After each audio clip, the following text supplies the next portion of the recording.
particularly true in the visual arts, but maybe not. Most of it's subpar, but that's okay. On creating something new, there's something quite moving in Maps of Meaning. At the end of the book, you publish a letter that you've written to your father, and there's a line in it, and I forget the exact line, but it's something like, I'm struggling to articulate this, but I really think I've come across an idea that hasn't been thought of before, that is new. And so, to what extent is your work new?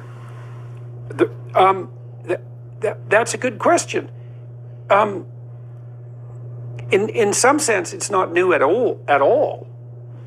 You know, it partakes of a pattern, but the articulation is new. But it's also not unique to me. So Maps of Meaning, that book, it's the same book as Hero with a Thousand Faces. It's the same book as Jung's, it's the same book as Jung's Symbols of Transformation. And it's the same book as Erich Neumann's Origins and History of Consciousness. When you say it's the same, you mean you don't think you pushed the needle? Oh yeah, they're variants, you know, but they're variants of a central narrative.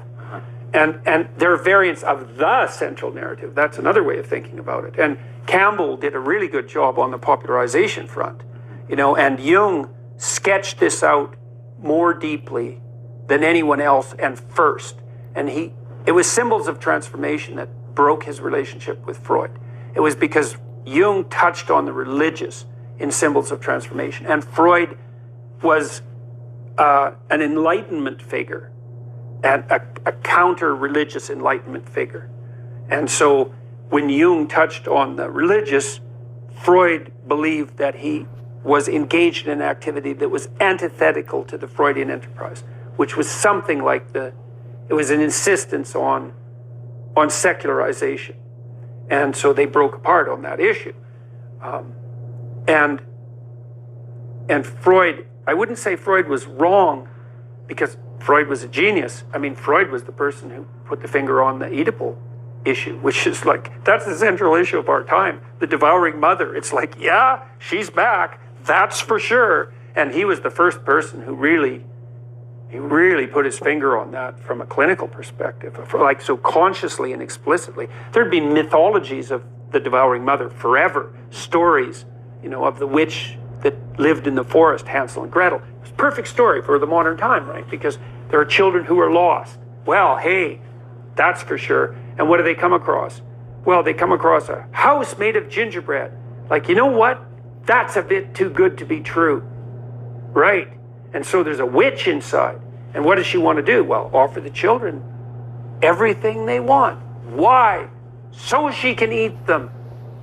Yeah, that's for sure. And Freud, he put his finger on that in a stunningly brilliant manner, and still a very deeply misunderstood manner. Now, the Jungians elaborated on that vision tremendously. Erich Neumann, who wrote this book, The Origins and History of Consciousness, also wrote a book called The Great Mother, which is a compendium of the symbolism of the feminine. It's a brilliant book.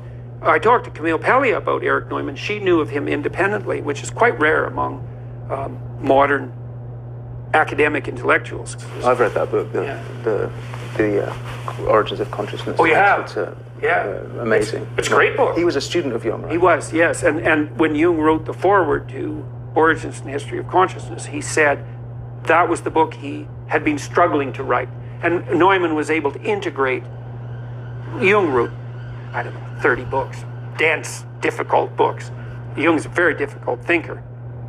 And Neumann was able to synthesize that, and both in The Origins and History of Consciousness and The Great Mother. And, you know, Camille Paglia said to me, and this is a conclusion she'd reached completely on her own, and it was amazing to me because it paralleled a conclusion I had reached, for what that's worth, that if the literary critics had turned to Neumann and Jung instead of Foucault and Derrida, the whole culture war would have, the whole situation pertaining to the culture war would have been entirely different. How so? Well, because the postmodernists got something right. They figured out in some real sense that the problem of perception was intractable. So imagine there's a multitude of interpretations for any given text. You have students read Macbeth and they write 30 students write 30 essays. They all have different opinions. It's like, okay, well, if they all have different opinions, what's the core meaning of the text? And the answer is, we don't know. Well, how do we come to a determination of what the meaning is? We don't know. Well, could we come to a determination of the meaning of the text? Well, the text is very complicated and it's subject to an infinite variety of views. So it doesn't look like it's possible to come to a determination of the meaning of the text. Well, then how do we decide which set of texts is canonical? We don't know. Maybe we do it by exercising power. It's like, diagnosis? Correct. Solution? Wrong. And that was that unholy marriage between postmodernism and Marxism. And there were other reasons for it, but that it was this pathological leap from problem, and it's a big problem, the problem of perception. And it's no wonder the literary critics stumbled over it. But the idea that we solve the problem of perception by exercising power, if you define power as compulsion, let's say, I can make you do what I want. And that's what we're doing as human beings, is we're competing to see who gets to make other people do what we want. And that's the basis not only for social organization, which is the Marxist claim, but for perception itself, which is certainly a claim that's put forth by the people who promote the implicit association test, for example, which purports to diagnose your implicit bias and the manner in which power structures your, say, racial perceptions. It's like, and there's a huge difference between the claim that power corrupts your perceptions and your interactions, and that you have to be alert to that, and the claim that no, it's the basis of perception itself. There is not a more cynical and nihilistic and corrosive claim than the claim that power structures your perceptions. The world is instantly at war if that claim is promoted, because it means that you're here for what you can get from me now. And I'm here talking to you for purely instrumental reasons. And the only reason we get along at all, even in principle, is because our power claims align. And as soon as they don't, there's nothing between us but enmity and struggle. And that is definitely, that's the Marxist worldview in a nutshell. And it is something dark. And you can tell, 100 million corpses have been stacked up in 100 years just to show you how dark that is. And then it's masked by this claim. Well, we're for the poor. It's like, really? First of all, that's not that easy. Because poverty is certainly not caused by something as simple as a lack of money. Poverty is very complicated. And if you want to do something about it, well, good luck to you. It's very, very difficult. It's easy to hand wave and say, well, I stand for the oppressed. It's like, yes, well, you maintain your position and privilege. Now you're also standing for the oppressed. So not only are you perpetrator, but you're victim. And that's a bit too much for anyone to claim simultaneously. It's one of the things that always bothered me about what has been allowed to happen in the Ivy League schools. It's like, well, we're for the oppressed. It's like, you're already part of the power structure that you hypothetically oppose. As soon as you cross the threshold into Princeton or Yale, I don't care where you came from, you're now in the 1%. Now, you might be a baby 1%er. You're probably more like a 1/100th of 1%er, or maybe a 1/1000th of 1%er. So, and that's not good enough for you, right? Having that status and that privilege, that's not good enough. You need to also accrue all the moral virtue that should rightly be reserved for the truly oppressed. You have to have both, because just being privileged isn't enough. You have to be privileged and underprivileged at the same time. And then that's all facilitated by the panderers to this juvenile narcissism that the universities have become. It's appalling. Do you think there's any hope for the universities? And the reason I could do that is because we have a database.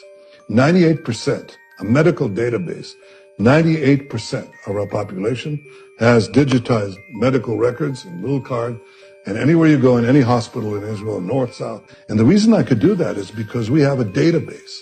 98%, a medical database, 98% of our population has digitized medical records in Little Card, and anywhere you go in any hospital in Israel, north, south. This danger can be stated in the form of a simple equation, which I think might be the defining equation of life in the 21st century. B times C times D equals R, which means biological knowledge multiplied by computing power multiplied by data equals the ability to hack humans, R. If you know enough biology and you have enough computing power and data, you can hack my body and my brain and my life, and you can understand me better than I understand myself. You can know my personality type, my political views, my sexual preferences, my mental weaknesses, my deepest fears and hopes. You know more about me than I know about myself. And you can do that not just to me, but to everyone. A system that understands us better than we understand ourselves can predict our feelings and decisions, can manipulate our feelings and decisions, and can ultimately make decisions for us. Now, in the past, many tyrants and governments wanted to do it, but nobody understood biology well enough, and nobody had enough computing power and data to hack millions of people. Neither the Gestapo nor the KGB could do it. But soon, at least some corporations and governments will be able to systematically hack all the people. We humans should get used to the idea that we are no longer mysterious souls. We are now hackable animals. And the reason I could do that is because we have a database. 98%, a medical database, 98% of our population has digitized medical records in Little Card, and anywhere you go in any hospital in Israel, north, south. Never forget what they want you to forget, because already they're starting to backtrack. Already they're starting to say, I never said things that they clearly did say. Fauci is out there saying, I never said we should be locked down. Never forget that he did say we should be locked down. Never forget that he did say that you and your children should muzzle yourselves with something that clearly never worked. Never forget that. Just mugclubforever.com. No backslashes. Enter in your email. You will never receive an email aside from an update as to when, if, and where Mug Club ends up being, wherever that may be, because we want to do right by you. Look, there's sponsors, there's all that. What matters is you. You are what makes this show happen. You are the reason that this show is uncancelable. And we are funded entirely by you, Mug Club. Period. If you don't sign up, you don't punch your name in, Mug Club ceases to be, all the free content ceases to be. You know that, we know that. We never want to be there with a charity with our hand out.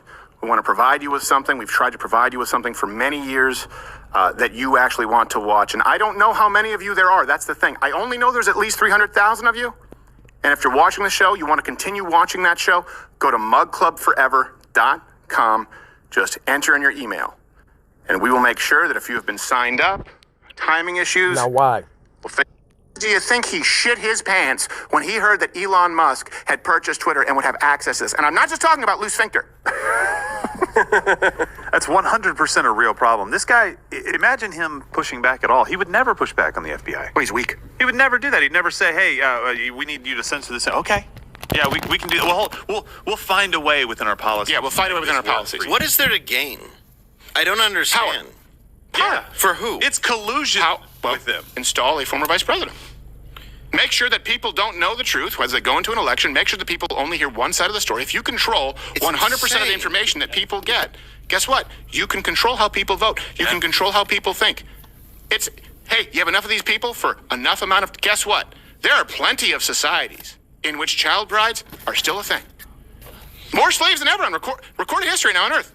Over 40 million, because a lot of them are sex slaves. They don't have a problem with it. Just to be not saying this guy is advocating for sexual slavery. What I'm saying is many of you, believe that values are universal. They are not. People like this who are trying to subvert Western society know that values aren't universal. And so if they can time over chip away at it, they can get you to believe anything they want to sell, which brings us, and it's a valid question because you are actually a decent man. You wouldn't think of lying in order to get the American public to be accepting of, I think I can use the word pederasty.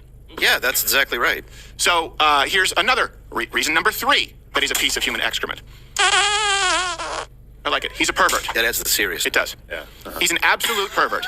So this isn't just hearsay. I should say this. Let me be clear. I think he's a sexual deviant. Okay. I also think after looking into him that he is. Personal opinion. I can't declare it. You can label this misinformation if you want.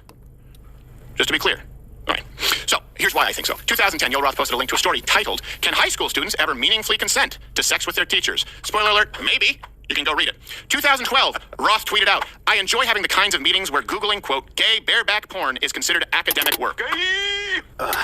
2015, Roth actually wrote this regarding the future of porn at Twitter. Quote, "Twitter will live to porn another day. Thing I just yell out loudly at work." Unbelievable. All right, so these are the tweets on his personal account. Do you know that he had a secret dirty account? Not kidding. Not making this up. He had a dirtier. Well, he called it his dirty account. For him, this is normal everyday language that he would He use had a around silly anybody. boy account? Children. Did he have a silly boy account? He had a silly boy account. It was called Otterific. Otterific? At Otterific. So if anybody on the I feel like you're saying that flippantly. Nope. And otter probably means something horrible. It probably does. I don't know. I'm just saying. Oh, I thought it was autorific. Word. That made perfect sense. Yes. It's otter. Autoerotic I don't know. effect. Yeah. It's probably sick and disgusting. His name is my name too. Cannot comprehend. But that account and all of the tweets have been wiped. Really? So what we're hoping. Why are you telling me about this? I've been doing research for the last 48 hours. Why are you telling me about how did I know about Otterific? I'm just saying, Otterific. He made a couple of comments in some of his tweets about having this other account, and there's some really interesting tweets that All right, send it to us, control room. But I'm just It's been taken down so they can see if they can find it. And Otter is a gay man who is very hairy all over his body, but is smaller in frame and weighs considerably less than a bear. That doesn't make any sense. Otters are smooth. well, that is weird. I mean, I get their The mammals. ones I've met certainly are. I get people join tweet all the time. Sure, you can tell by the typos. Here's his PhD thesis was titled "Gay Data," and in it he said that minors he advocated for minors to be on gay dating websites. Here's some quotes. "It's worth considering how, if at all, the current generation of popular sites of gay network sociability might fit into an overall queer social landscape that increasingly includes individuals under the ages of 18. Minors. Yeah. Read that as minors. Individuals under the age of 18. I get it, y'all. Minors. I think individuals under the age of 18 sounds worse. Yeah. Yeah. I think it sounds worse. Whatever focus group you ran sucks. Would you hire Frank Luntz in his stupid sneakers and toupee? Also, I love the way that he tries to sound smart by the words he chose, but he just sounds like a bigger fucking idiot. Pardon my language. My God. And he forgets to put a plural on the word things. Yeah.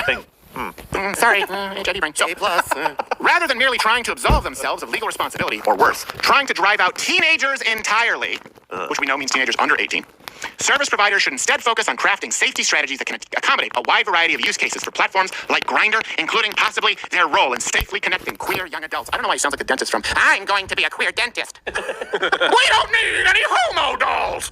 Stop trying to have sex with kids. Yes, I would say that. Is it that hard? Grindr is a hookup app. That's all it is. It's a hookup app. Do whatever you want as an adult. Yeah. Stop. Yeah. Why is this so prevalent? Well, and why do you think they hate conservatives and hated Donald Trump so much? It's Why do you think this disgusting. guy buried the Hunter laptop story? Leave our kids Sex alone. with It's kids. seriously just disgusting. It's absolutely I'm so tired of seeing it. It's nonstop. Every time they leak one of these things out about any of these guys, anything, it always involves child. It's disgusting on every level. It's absolutely disgusting. It's the system. However ridiculous it may sound, the world communist system or the world communist conspiracy, whether I scare some people or not, I don't give a hoot. If you are not scared by now, nothing can scare you. But you don't have to be paranoid about it. What actually happens now, that unlike myself, you have literally several years to live on unless the United States wake up.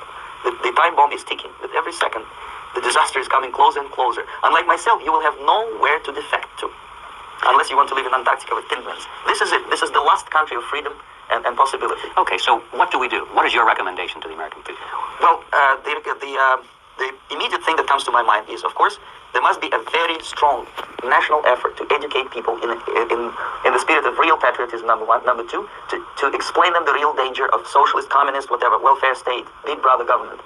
If people will fail to grasp the impending danger of that development, nothing ever can help the United States. You may kiss goodbye to your freedom, including freedoms to homosexuals, to prison inmates. All this freedom will vanish, evaporate in 5 seconds, including your precious lives. The second thing, the moment at least part of the United States population is convinced that the danger is real, they have to force their government. And I'm not talking about sending letters, signing petitions, and all this beautiful, noble activity. I'm talking about forcing the United States government to stop aiding communism. Because there is no other problem more burning and urgent than to stop the Soviet military-industrial complex from destroying whatever is left of the free world. And it is very easy to do. No credits, no technology, no money, no political or diplomatic recognition, and of course no such idiocy as grain deals to USSR. The Soviet people, 270 millions of Soviets, will be eternally thankful to you if you stop aiding a bunch of murderers who sit now in Kremlin and whom President Reagan respectfully calls government. They do not govern anything, least of all such complexity as the Soviet economy. So two very simple, maybe too simplistic answers or solutions, but nevertheless, they are the only solutions. Educate yourself, understand what's going on around you. You are not living at the time of peace. You are in a state of war, and you have precious little time to save yourself. You don't have much time, especially if you're talking about young generation. There's not much time left for convulsions and sexual masturbation to the beautiful disco music. Very soon it will go, just overnight. If we are talking about capitalists or wealthy businessmen, I think they are selling the rope on which they will hang very soon. If they don't stop, if they cannot curb their unsettled desire for profit, and if they keep on trading with the monster of the Soviet communism, they are going to hang very soon. And they will pray to be killed, but unfortunately they will be sent to Alaska probably to manage industry of slaves. It's simplistic. I know it sounds unpleasant. I know Americans don't like to listen to things which are unpleasant. But I have defected not to tell you the stories about such idiocies as microfilm, James Bond type espionage. This is garbage. You don't need any espionage anymore. I have come to talk about survival. It's a question of survival of this system. You may ask me, what is it in for me? Survival, obviously, because as I said, I am now in your boat. If we sing together, we will sing beautifully together. There is no other place on this planet to defect to. And in the comments, it says, please watch Europa, The Last Battle. So, again, nobody's telling you about that. And the person who's showing you this is literally capable of showing you that. But clearly on not any of the platforms that are clearly not advertised. And only on the platform that actually has thought about how humans communicate through voice, sight, sound, to be able to let you know that it's not a robot on the other end.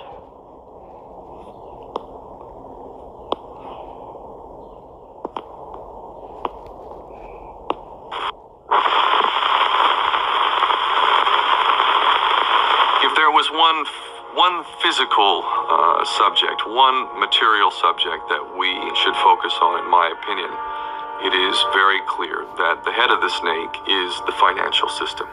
The whole point of finance is to indebt, otherwise to enslave. What is a mortgage?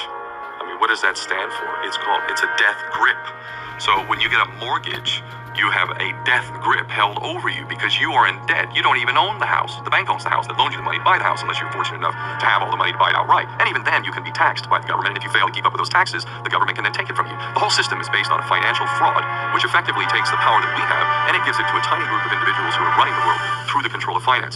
With the infinite supply of money that we have allowed them to take, they have literally an infinite supply of money. And with that money, and from their psychopathic point of view, they have bought everything and everyone who can be bought. So those of us who cannot be bought because we operate on a level that goes way beyond the material, we are not rewarded for such behavior. We are punished for such behavior. And the most slovenly, disgustingly criminal, pedophilia, corrupt moral individuals, those are the ones that are rewarded in this system, which is upside down. We reward the pedophiles, we reward the corrupt, we reward the liars, we reward the people with no morals at all.